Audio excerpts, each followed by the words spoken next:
anything that's complex is susceptible to ever increasingly deep explanations. In some sense, if something's deep, you never get to the bottom of it, and all explanations are insufficient. But the problem of perception was a much more intractable problem than anybody had heretofore suspected. And so that emerged partly in the field of artificial intelligence, when the first artificial intelligence researchers who were interested in robotics tried to make machines that could operate in the real world like animals could. The idea to begin with was that the difficult part would be programming the robot to operate in the environment. The easy part would be getting the robot to perceive the environment, because after all, there it is. You just have to look and everything's self-evident. And it turned out that that wasn't the case at all. And this was reflective of a philosophical problem that had been recognized by David Hume sometime earlier, which is the problem of the relationship between what is and what ought to be. And David Hume believed that there was an unbridgeable gap between the factual world and the ethical world, in some sense, that you never had enough facts at your disposal to compute your trajectory into the future with any degree of certainty. When I was studying models of cognitive processes that were initially generated by Russian investigators like Sokolov and Vinogradova, who were very well-known names in the Russian neuropsychological literature, which is a very academically impressive literature. They were students of Luria, who was perhaps the greatest neuropsychologist of the mid part of the 20th century. They were convinced to some degree that we built internal models of the world and then compared what was going on in the world to those models. Sokolov discovered a phenomenon called the orienting reflex, which was an electrophysiological response to error detection, or a response to novelty. That's another way of thinking about it. And Sokolov really mapped that, in some sense, mapped that onto the body and onto the nervous system in a way that superseded what philosophers had done before that, because it made it much more concrete and tied it down to the underlying neural architecture. So, for example, if you're walking down the road and there's a loud noise behind you, and the noise is of indeterminate meaning, so perhaps a car has jumped a curb, that's a possibility. You'll go like that and stop and turn and orient towards the place in the space-time continuum where your stereo vision has localized the noise. And you do that really without thinking. I would say it's an act that occurs outside the domain of free will. And the reason you do that is because you might die if something unexpected happens, right? Something that's outside your framework of expectation. Now, you know your framework of expectation. You're an ignorant creature. You don't know everything. You don't even know that much. And your representation of the world is actually rather shallow and low resolution. It's good enough to get you where you want to go most of the time.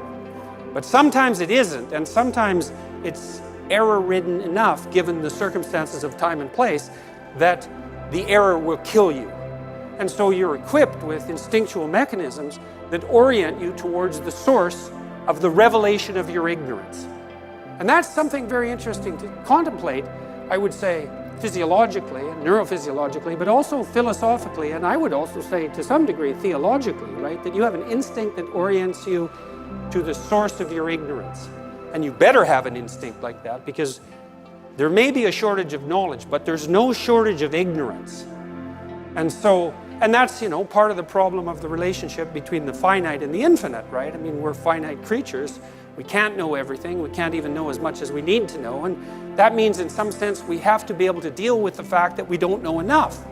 And one of what Sokolov outlined, at least in part, was the underlying neurophysiological mechanisms that made this orienting reflex possible. This is unbelievably important, this discovery, because you don't learn anything except by encountering it as novelty first. So it's fundamentally the initial processes of everything you do to learn everything there is to learn everywhere all the time. A gentleman named Jeffrey Gray, who was the most outstanding student, I would say, of Hans Eysenck, who was the most cited research psychologist in the world for pretty much the last half of the 20th century. Jeffrey Gray wrote an incredibly brilliant book called The Neuropsychology of Anxiety, where he integrated the work the Russians had done, which very few people knew about, apart from Gray, who read absolutely everything. The neuropsychology of anxiety, I think, cited 1,300 deep scientific papers, neurophysiological papers, animal behavioral papers, like hardcore psychology, because there is such a thing. And he actually read all those papers, and he actually understood them. And then he integrated that with Norbert Weiner's, who was one of the fathers of cybernetics and computer science. He integrated that with Norbert Weiner's cybernetic theory, and with, well, a raft of animal experimental material, and laid out the neurological basis for the establishment of the orienting reflex, and also for the establishment of memory itself. It's a tour de force, that book. It was written in 1982, and psychologists have really only begun to digest the material in that book. It's probably a necessary work of modern philosophy, because we're starting to understand the underlying physiological substructure of many of the processes that have been discussed in the philosophical realm for forever. There's the world out there, and it's made out of objects, and they're sort of self-evident, and what we do is we build an internal model of that world, and then we compute trajectories, we make maps, we compute trajectories, we lay out plans that constitute a manipulation of that internal representation, and then we act out the representation. And it's kind of an empirical idea, philosophically speaking, and the idea is that sense data is in some sense given to us, and from that sense data, that given self-evident sense data, we build these models, and then that's how we think, and that's how we operate in the world. And everyone, that's kind of folk psychology. Everybody thinks, well, that's right, that's how it is. It's no, it's not right at all. And that's why we don't have general purpose robots. We can't see the world except through an ethical framework. It's actually technically not possible. And this is a new realization. I mean, we had Hume's observation that you can't easily get from what is to what ought to be. And that's an early statement of the same problem. Why can't you? Well, too many facts. Which facts are you going to use to guide you? You select facts. How do you select facts? And if you're selecting facts, why are they facts? Because you've selected them, right? You might think if they're facts, you have to sort of randomly select them, because otherwise you're biased in your selection of facts. And if you're biased in selection of your facts, then it's not facts. It's more like misinformation or disinformation or whatever the hell it is that people are accused of following now, you know, because your bias is disturbing your interaction with the facts. I would say that's one of the claims that the postmodern radicals make all the time, is that your perception is nothing but your biases. It's a pretty bloody dismal way of looking at the world. It's like there's your bias and my bias, and there's no truth and there's no ethic. There's just your bias and my bias, and which one should win? It's like, well, I guess we'll find out, won't we? Nietzsche was a devastating critic of, I would say, dogmatic Christianity as it was instantiated in institutions.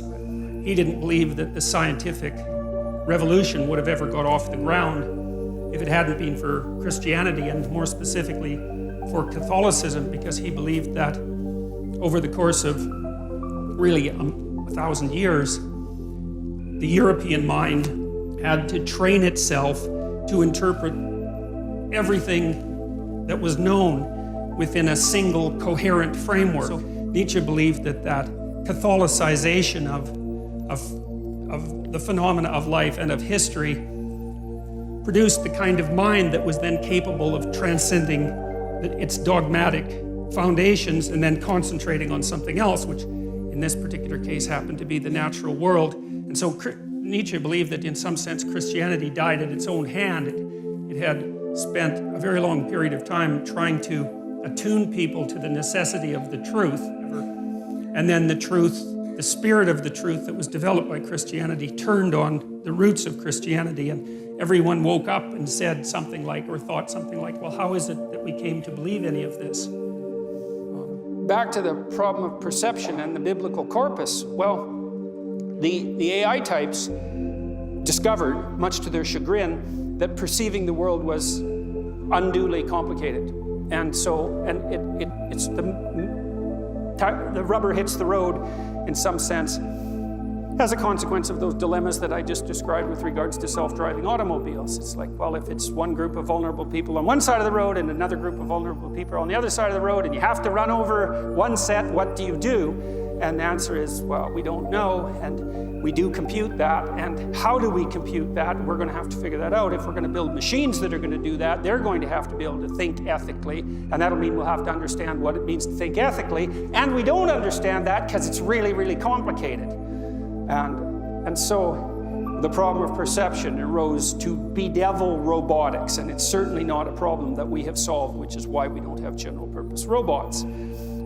Some researchers believe that that problem won't be solved in the absence of embodiment. That a robotic intelligence has to be embodied before it can act in the world in any real sense, because perception is dependent on embodiment. And I think that's very interesting, especially in relationship to particularly to the Catholic emphasis on the resurrection of the body and the valuing of the body as opposed to the mere spirit, that the body is actually a necessary precondition even for perception in some way that we didn't understand before the last 50 or 60 years.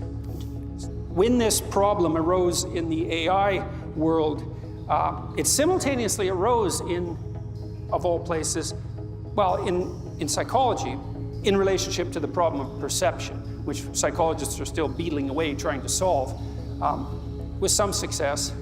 But more particularly, it arose in the humanities departments, especially in departments that were concentrating on literary criticism. Because the literary critics, especially the French, the postmodernist types, came to a similar realization at some point. I'm condensing a lot of work here, but their basic proposition was, well, how do you know when you've landed on the proper interpretation of a text? And the answer is, well, we don't know. Well, so you take a text like Hamlet, and you get 100 students to write an essay about, a particular stanza, a set of stanzas, soliloquy, and 100 of them have 100 different opinions. So, well, which opinion is right? And if none of them are right, well, does the text mean anything? If there can be 100 different interpretations of only one tiny section of the text, and you can't decide which interpretation is the right interpretation, how do you know there's any interpretation at all?